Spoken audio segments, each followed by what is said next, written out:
का सेटअप है और आज हम इसे चलाने का तरीका सीखने वाले हैं। यहाँ पे एडबी का लिमिट वगैरह है। हमारे लिए इम्पोर्टेंट जो है वही चीज आज हमें सीखना है, यानी कि इससे पहले हमारा इजी रिपेयर जीटेक नन की प्रॉब्लम सॉल्व हो चुकी है, यानी इस पे अब हम लोगों का काम नहीं रहा। अब जो काम रहेगा हमारा वो रहेगा ईएमएमसी और यूएफएस। तो चूंकि ईएमएमसी और यूएफएस दोनों पार्ट हमारा डेडवुड रिपेयर का है, तो हम यहाँ पे ईएमएमसी के साथ यूएफएस सीखेंगे। तो आज पहला टॉपिक ईएमएमसी का चलने वाला है। ईएमएमसी में आने के बाद आपको याद रखना है कि अगर आप आईएसपी से कनेक्ट कर रहे हैं तो आईएसपी सेलेक्ट कीजिएगा, अगर आईसी खोल करके एडेप्टर में लगा करके इस्तेमाल कर रहे हैं तो ई सॉकेट का इस्तेमाल कीजिएगा। ठीक है, उसके बाद यहाँ पे वोल्टेज का डिपार्टमेंट 3 मिलेगा, 1.8, 1.95 और 2.8। तो हमेशा शुरुआत 1.8 से कीजिएगा। ठीक है, और उसके बाद यहाँ पे बिट होता है। बिट मतलब जितने भी डाटा की कनेक्टिविटी होती है उसे बिट कहा जाता है। यानी 1 बिट डाटा 0 पे काम करता है, 4 बिट डाटा 3 पे काम करता है, 8 बिट डाटा 7 तक के लाइन पे काम करता है। ये सारे चीज सेटलमेंट होने के बाद आपको डिटेक्ट करना है। हर किसी का लैंग्वेज अलग अलग है। इजीजीटेक के ही सेटअप में बहुत सारे डिफरेंट चीज आपको देखने के लिए मिलेगा, पर यहाँ पे डिटेक्ट करना है। किसी में कनेक्ट लिखा रहेगा, किसी में डिटेक्ट लिखा रहेगा।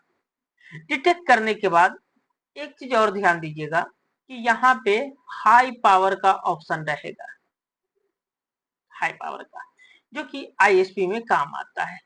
यहाँ पे अगर हम आईएसपी पे क्लिक करते हैं तो हाई पावर ओपन हो गया है, इस पे हमें टिक लगाना पड़ेगा तब आईएसपी हमारा कनेक्ट होगा, नहीं तो कनेक्ट नहीं होगा।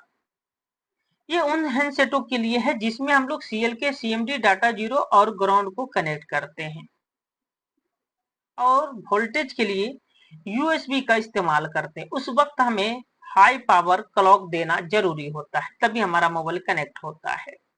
ठीक है, इसके बाद आप क्या काम करना चाहते हैं वो इम्पोर्टेंट चीज आता है।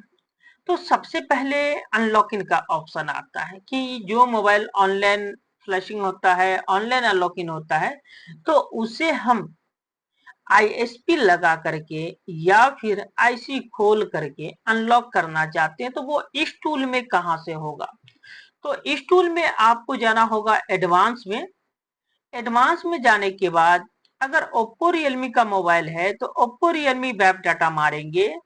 अगर इसके अलावा कोई और कंपनी का मोबाइल है तो यूजर डाटा वेब मारेंगे, यानी वेब यूजर डाटा को वेब कर देगा, यानी डिफॉल्ट में लाके रख देगा। ठीक है, और जो मोबाइल पूरा ऑन नहीं हो रहा है, सिस्टम डिस्ट्रॉय का मैसेज दे रहा है, उसको पेज सिस्टम यूआई कर सकते हैं। और रही एफआरपी खोलने की बात, तो एफआरपी के लिए यहाँ पे ऑप्शन दिया हुआ है। ये 3 काम आप लोग कर सकते हैं। ये था अनलॉकिंग का प्रोसेस। मिलते हैं नेक्स्ट क्लास में।